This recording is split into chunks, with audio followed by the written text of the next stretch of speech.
Alright, so this week we watched My Dinner with Andre. It's from 1981. It made it onto the list because it's from Celine Song's top 10 picks.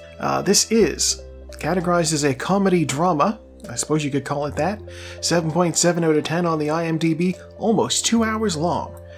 Directed by Louis Malle? Louis Malle?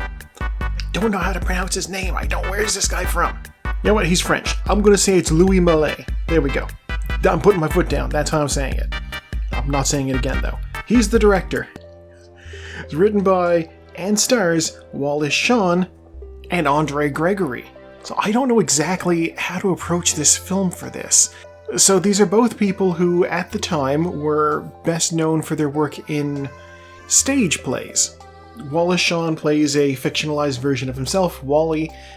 He gets called up for dinner with an old friend, Andre, who sort of vanished at one point and went on sort of a world tour and is back now. And the entire film is more or less the two of them having a long conversation in a restaurant. And you can tell this is a very lengthy conversation just from the goings-on in the restaurant. The crowd starts out, loud. You can hear people eating their food, and as time goes on, less noise, less background. I knew exactly when it was like this was the signal that they should be getting ready to leave, and it's when this happened. The waiter came by and took their bread away. So Wallace Shawn's character is kind of like down to earth, living very much paycheck to paycheck. He's got his opening monologue where he's just thinking about, I've been forced to do this thing that I don't really have interest in doing, but I gotta go do it because somebody asked me to as a favor, so here I go. I'm gonna meet up with this guy. I would prefer to avoid him. He's like thinking about how all of his most recent plays have all been not picked up. He's not making money off of his work. His poor wife had to pick up a job, and so she's supporting them. Some money's got to come into the house. Meanwhile, Andre seems to have the opposite problem. He appears to have money from some unknown source. This is something that, Wallace says to us. He seems to have a mysterious flow of cash from somewhere, completely independent of his theater work. And I mean, that must be true because the guy had enough money to, at one point, in 1975, just fuck off and go around the world. He's like, I heard he was in Tibet. What's he doing in Tibet that's got to do with theater? And, sure enough, during the course of the conversation, he has chances to ask him about all of this. And that's what the movie is. It's a lot of Wallace Shawn asking him, hey, what have you been up to? What did you do over there? Tell me more about this. Tell me more. But, it's also very metatextual as well. So Andre has all of these experiences that he's leaning on in order to try to rejuvenate his lust for the theater. Being buried alive at one point, dancing in the forest with nudists, doing an exercise called a beehive, where just 100 people run into a room and he needs to try to lead them in an exercise or something. Just all of these different things that he's done around the world to try to figure something out. Going on a pilgrimage in the desert with a man that he met in, I don't even fucking remember, like the Himalayas or something, that he just dragged to, Algiers. He's a guy who's gone off on a weird quest to try to rediscover a spark, and he just keeps doing the most ridiculous shit for it. Just pretentious experiences for the sake of having these experiences. And there's some value in that, but he places a lot of value on it is the thing. And this is ultimately, I feel the crux of the point that he is trying to make. He has this almost semi-mystical view of the universe guiding him in a specific direction because of a series of coincidences resulting in him finding a magazine with 3 people's palm prints that all have his name, and then the palm print of a 4th person who wrote a play that he's currently, figuring out. So he's like, this was meant to be. The stars aligned for me. And just stuff like that. but he's also talking about just the shallowness of the modern experience. He says that TV has made everybody into zombies. People are just going about their day, just going through the actions as though they're machines. Nobody's living in the moment.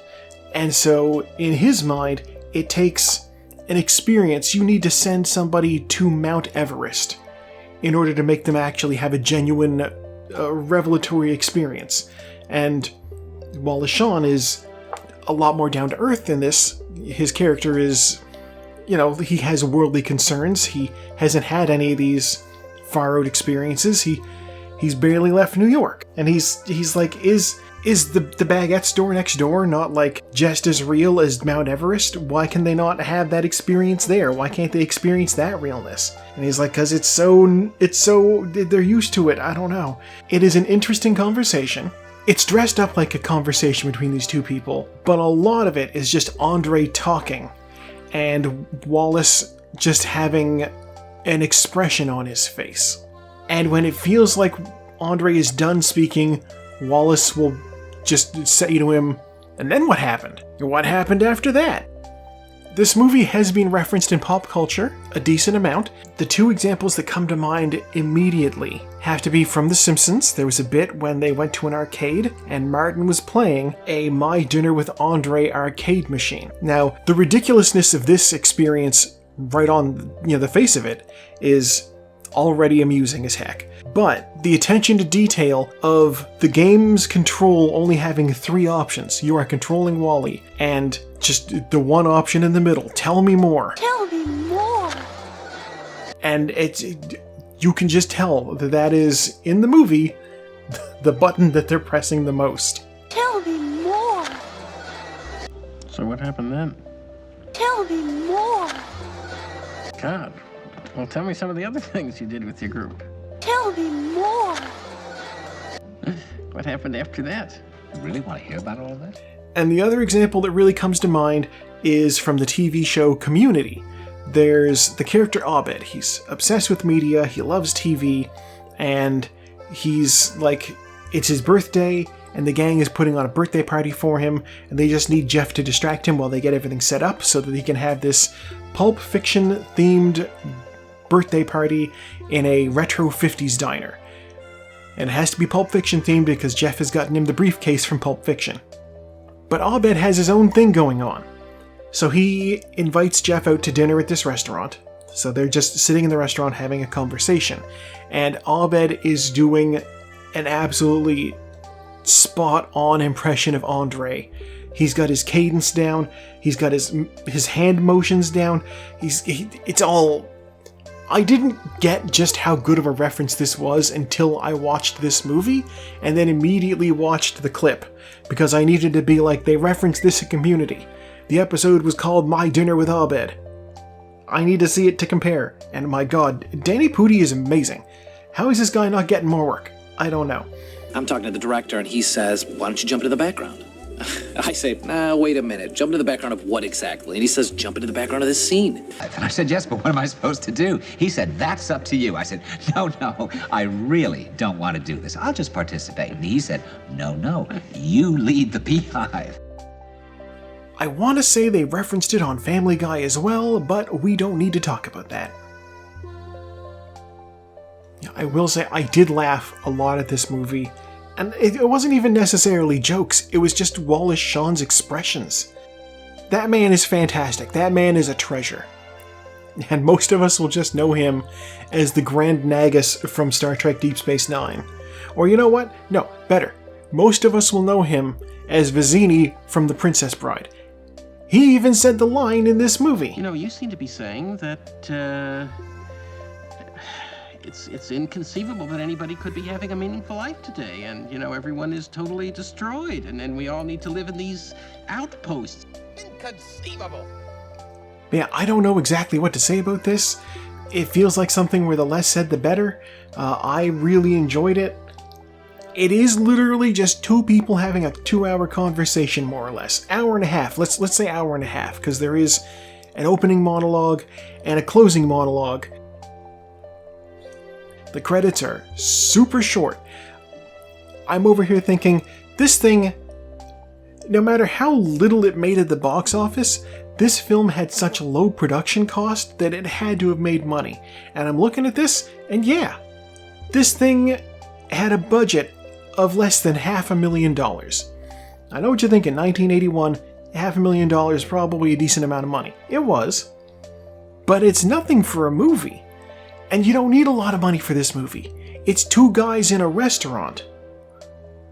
You know, you need the two guys, you need to rent the restaurant for the night, you need to get some cameras, you need a dolly for like the street shots, or following him to the table, you need the waiter, you need the maitre d', and you need the food. That's it. They never said thank you when the waiter brought out their food. Maybe this is the Canada in me, but you're supposed to thank your waitstaff. I don't know. I honestly, I could see myself watching this again. Like, soon. Just, the expressions. And when he finally breaks down and is like, you know, I know what you're saying, but I don't really know what you're saying, is kind of like the metatextual stand-in for the audience. Like, I don't fucking get it. Oh, watch this film. Give it a watch. If you give it at least 30 minutes. If you're not into it after 30 minutes, you know, hang up your hat. But if you're like me, and you find yourself, you know, grinning at this guy's expressions, and just thinking that Andre is just maybe doing a little too much navel-gazing, you will enjoy it. And hey, speaking of enjoying things, what are we going to enjoy next week? 3, 2, 1, and go! There! They are down into the Plinko board. Spinny things, knocking things around. What's coming out first? It's Vampire, followed by After Hours, Fabulous Baron Munchausen, and A Man Escaped. They're going up through these. Alright, After Hours is taken first. It's got soundtrack. It's got noise. Nice. After Hours, out in front, followed closely by Dead Calm, which gets caught on a wall. Vampires creeping back up again. It's trying, at least. Dead Calm, Seven Samurai, the Linguini incident. Fun fact about this Baron Munchausen, it's not the one you might be thinking of, the Terry Gilliam one. Music! Music makes me lose control. Charade is out front now, followed by Vampire. There's the Linguini incident. After Hours, Last Hurrah for Chivalry. We are approaching the end. I didn't expect it to be so quick. Night Moves? Where did you come from? A Man Escaped has fallen off the edge. There goes the Velvet Vampire, also flying to its death. Wow, okay. Night Moves, officially our winner. From out of nowhere. It wasn't even in contention, it didn't look like. Alright. Yeah, let's pull up the stats here. Alright, Night Moves, Vampire, Charade, After Hours, The Seven Samurai, Last Hurrah for Chivalry, Repo Man, Cecil B. Demented, The Sweet Smell of Success, and Dead Calm is our top 10. We had a bunch that flew off the edge. C'est la vie, if you can't fly, stay away from the edge. Alright, so we have Night Moves. Let me have a look here. Night Moves. Number 8 on my list. Night Moves is 1975. It's on the list because it is coming soon to physical media. It might already be out on physical media, now that I think about it. Directed by Arthur Penn. It's another neo-noir film. 7.10 out of 10. 99 minutes long. That's close enough to the sweet spot. I'm satisfied with that.